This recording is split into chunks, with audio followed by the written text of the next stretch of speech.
Yo, JD here, Limitless, and as always, back on F1 2019. And again, we've been doing quite a few of these recently, but I've been having such a good time doing this. This is another world record attempt, and this one very, very highly requested. And you've guessed it, and you probably saw by the title, unless you can't read. It is Monaco, and we're doing it in the classic cars, which is the Brawn, which is currently the fastest one as well. And you can see a lot of people using assist, a lot of people using medium traction and ABS. So this should be quite a difficult one, but not only really just for that reason, probably because this is a track that I wanted to avoid. This is probably my worst track on this game, on any game. On the controller, it used to be very good for me. But being completely honest, I've actively tried to avoid this track on the wheel, and I don't think I've ever done a league race on the wheel around here because, I don't know, it's not because of the track layout, it's just how I drive. I feel I have quite a smooth driving style, and this track, it's not about the precision for me, it's about, as we don't invalidate the first corner, but we actually do hit the wall, it's about being aggressive with the steering wheel. Sometimes I think my strength is being smooth, but that's also my biggest weakness as well at the same time. So coming around this corner, taking it nice and easy, validation, and do a 360 no scope at the same time. So I knew it was going to be very, very difficult. This is going to be one that I enjoy a challenge for sure, but I knew it was probably going to be the most stressful one out of any ones I do, even more than the modern cars, because the modern cars I feel are a bit easier to drive in this car. And if you haven't driven this Brawn, it's weird how you drive. It's like the Ferrari F2004 in a way, where it's just so sensitive, where if you just turn slightly too much, you will just lose the back end, and it's very, very difficult to tell. The traction, initially it feels pretty easy, but then like here, you can just lose it at any point whatsoever. It's very, very hard to pinpoint of where the limit is in this car whatsoever. So at the moment, you can see, as always, going out on the default setup as you saw coming through here, and yes, and we can't even complete a lap, let alone keep a valid lap at the moment. It's just, yeah, it's pretty concerning. And again, I think you can tell this video is probably going to be quite a long one, because it's a lot of work to get up to any sort of reasonable speed here. And as I just mentioned, normally I always go out with the default setup just to get myself used to the track, used to the car, and I really do that because I know when I put on the setup, the car's going to feel much better. So if I can just get accustomed to the track, and when the car's feeling at its worst, then I feel pretty, it makes me have a better feeling going into the latter part of the challenge, really. And yeah, so far it's I'm not feeling good around here whatsoever. I'm really not feeling good. And coming across the line, it's a 1:35.0 when it's a 1 minute 8.9, I think, is the target we're aiming for. So at this point, after those first few attempts, or the first lap, it was just to get round it without spinning. That was my next target, really. I've already invalidated it. I'm going for a turn one. It's very, very harsh. It reminds me kind of Austria turn ones. You always lose it again going into the tightest corner on the calendar.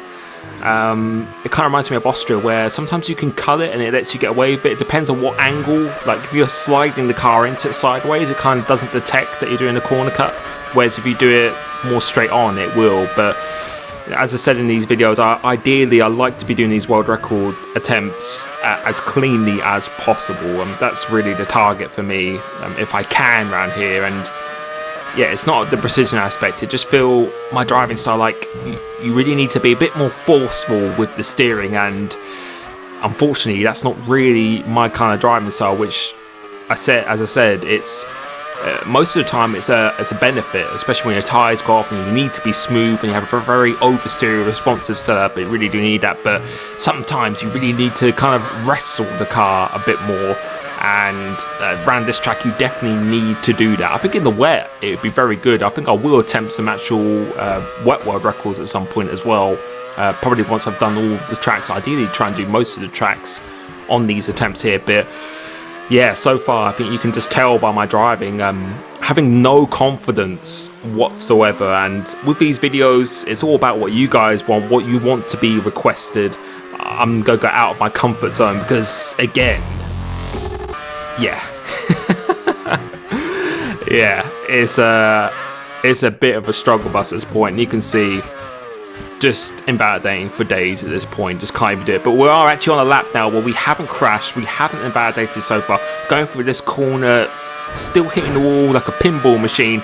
Going through here flat out. Let's see if I can just go through this. And again, it's yeah, pretty tough so far. This corner, the back end always wants to go out every single time if you carry a little bit too much speed, which is why it kind of feels a little bit like the F2004, but just, I don't know, just it's strange. I just can't pinpoint it. I definitely prefer driving the F2004 around here, but I think it would just be a little bit too slow during the corners, or slow speed corners itself. I think in the high speed it's definitely quicker, but in the slow speed like this it's very, very slow. But you can see so far we're hooking up a reasonably okay lap so far. So just, as always, no matter how frustrating it is at the start of a session when you're trying to get better at a track or something, you have to have that patience within you to one, slowly build up the confidence, build up the speed, build up the momentum. And that's exactly what I'm trying to do, and just trying to always keep on learning from my mistakes.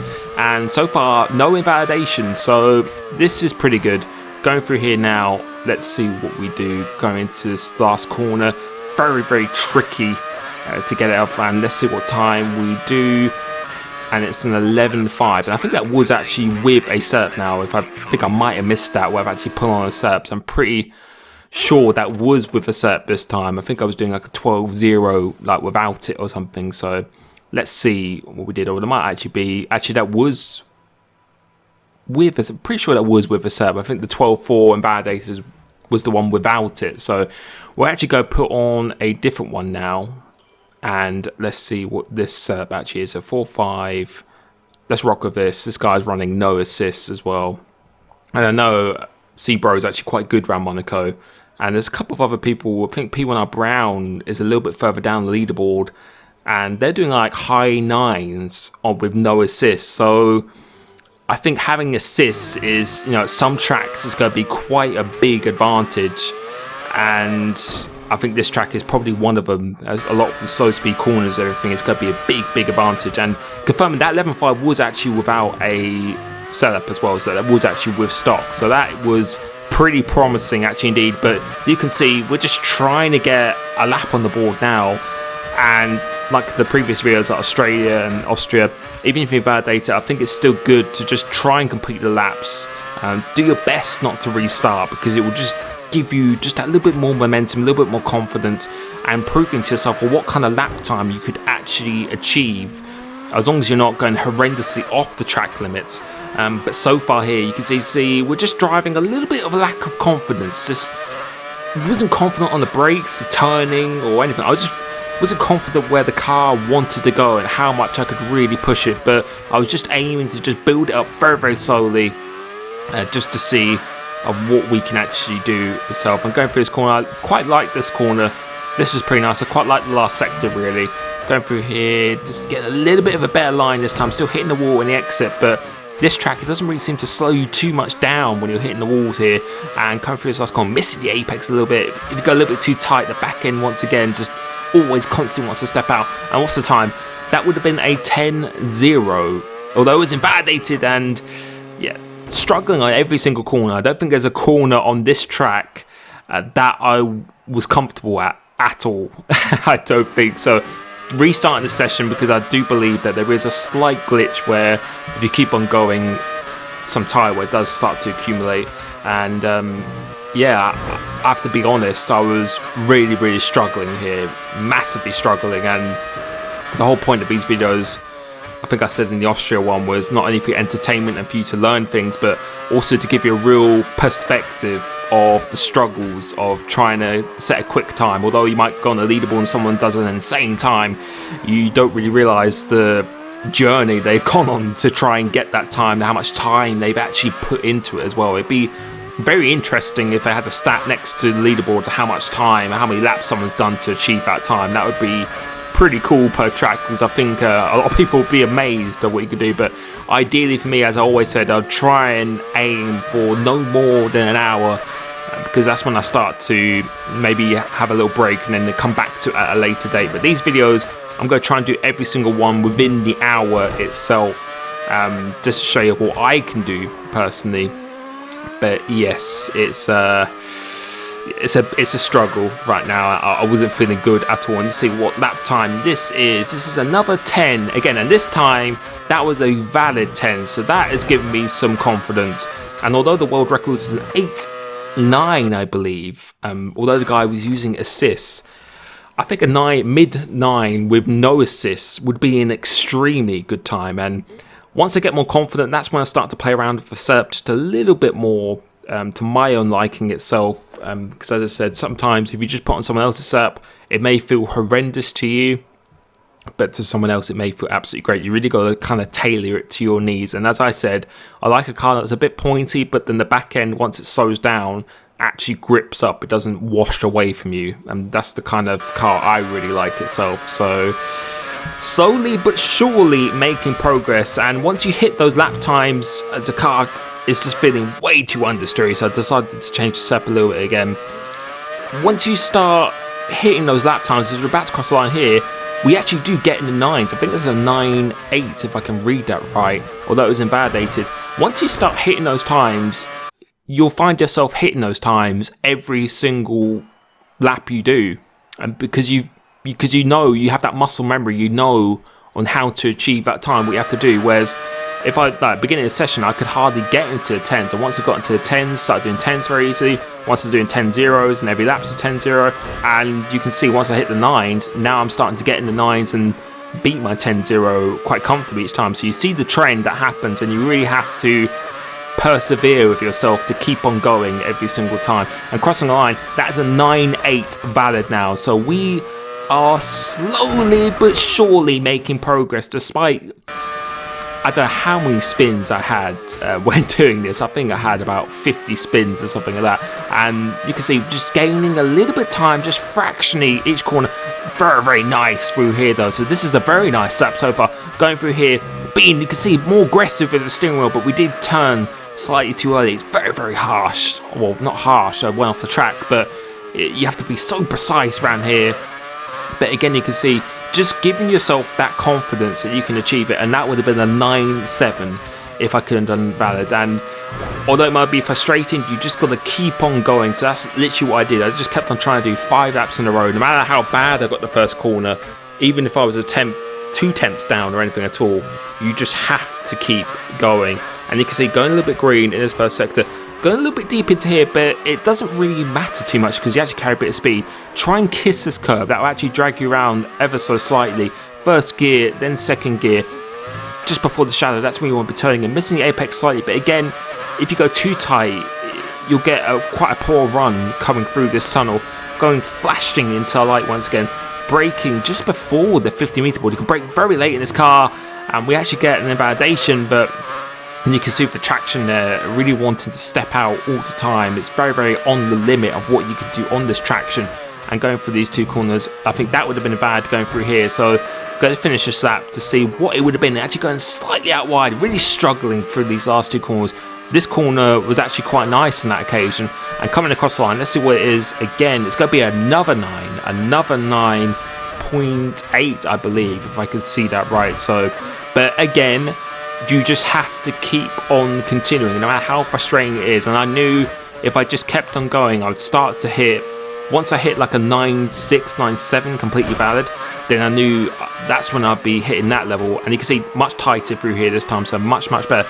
Trying to break in the straight line for this, not kissing the curb ideally that time, but nice and tight to this, going a little bit out wide. And let's see, kissing the curb in the entry, getting a decent exit. It's about, if I can read it right, I think about almost 2 attempts up. Going out the tunnel once again, braking about 70 meters out. Let's see what we can do here. Try not to invalidate this time. As you do, trying to accelerate purely in a straight line. And let's see what we can do. going through this corner. It's a very, very nice lap so far. Try and navigate through this pretty well, which we do. And let's see, going through this penultimate corner, trying to get a good last corner just after Shadow. That's your turning in point, and that was a decent last corner. That's probably the best last corner I have done for a little while, and it is a 9.4. So made a big improvement, a big step up in that time period, and that would have put me, I think, P2, P3 actually on the leaderboard itself. So there is still a lot of time to find, though. There's a lot of time to find, and that was a little bit concerning. An 8.9, I think that's what that is, at 8.9, and that's still half a second off. So we decided to actually put on the Ghost, because normally I don't like to do that, because I think it's a little bit of a distraction. I actually have to go into game and turn on the Rival Ghost itself. So we're going to go through this here now. You can see I didn't have a very good first sector in this occasion, but coming through this left-hander, really, yeah, I was just in shock at seeing that, and well, not massively in shock. I knew that was possible, but we're gonna look at that once again. It's just,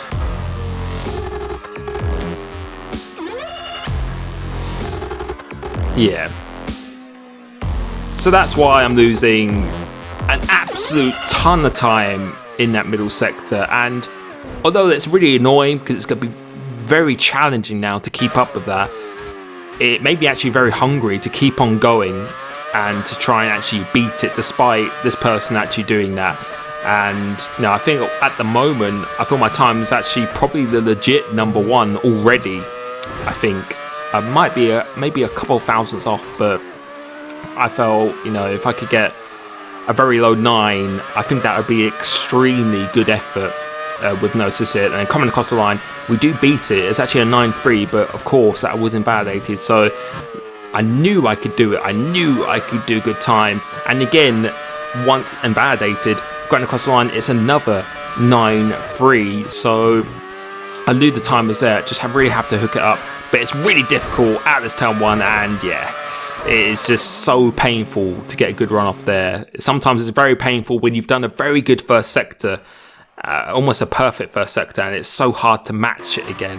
It was a real big pain here. But once again, invalidated. 7, 8. Let's see what time this is going to be. This is going to be a 9.5. So constantly hitting the mid to low 9s now. Although going off track a little bit or just getting invalidations, I'm becoming much more consistent. So going through here, this is pretty nice in this occasion. So actually going green on my time here, quite a bit up on my time in fact. So that's a purple first sector, really nailing that corner going to it, breaking the straight line, kissing that curb. So a very good lap so far, and you can see how much time this guy has gained just purely through the wall ride. That is just absolutely crazy, but losing a little bit of the car, so just under a 10th on the Delta now.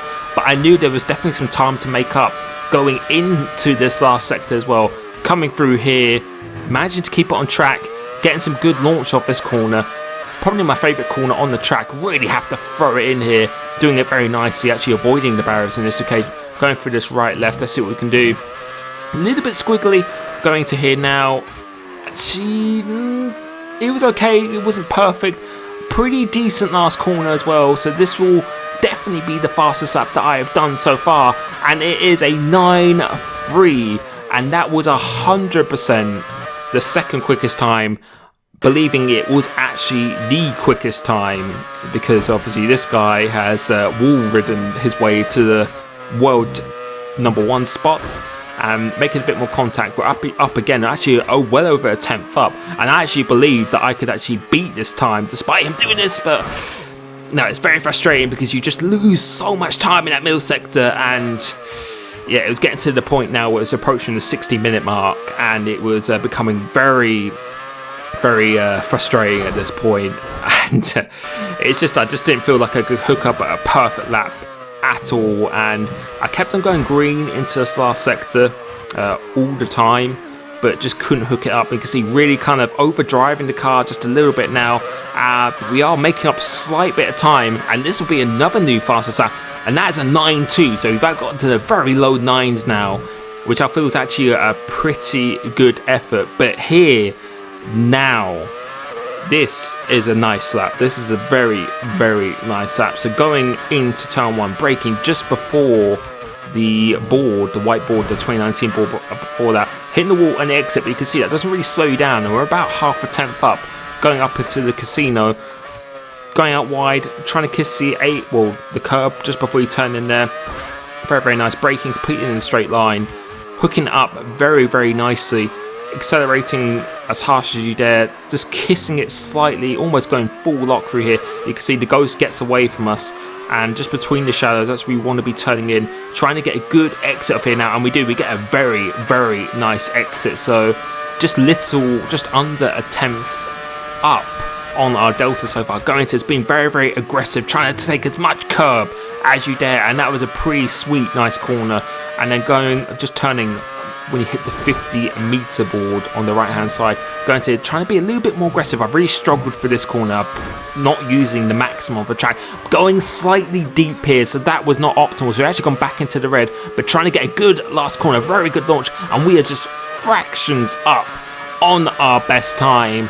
And it's a 1 minute 9.285, and honestly, I tried to beat it, but I was completely burnt out, and that was enough for, in my opinion, the legit #1 spot. And you'll be able to see in this leaderboard here, I think assists are very, very powerful. RSCR Cbro, I know, is very good actually around Monaco. He did a 9.7, so a half a second clear of that. And there's some other people, the likes of P1R Brown, I believe, which will go back to the leaderboard shortly, who have actually done this. So if we go down just a little bit, you can see P1R Brown, he's actually an AOR race winner around here. He did a 9.9, and a few other people were quite quick with no assists.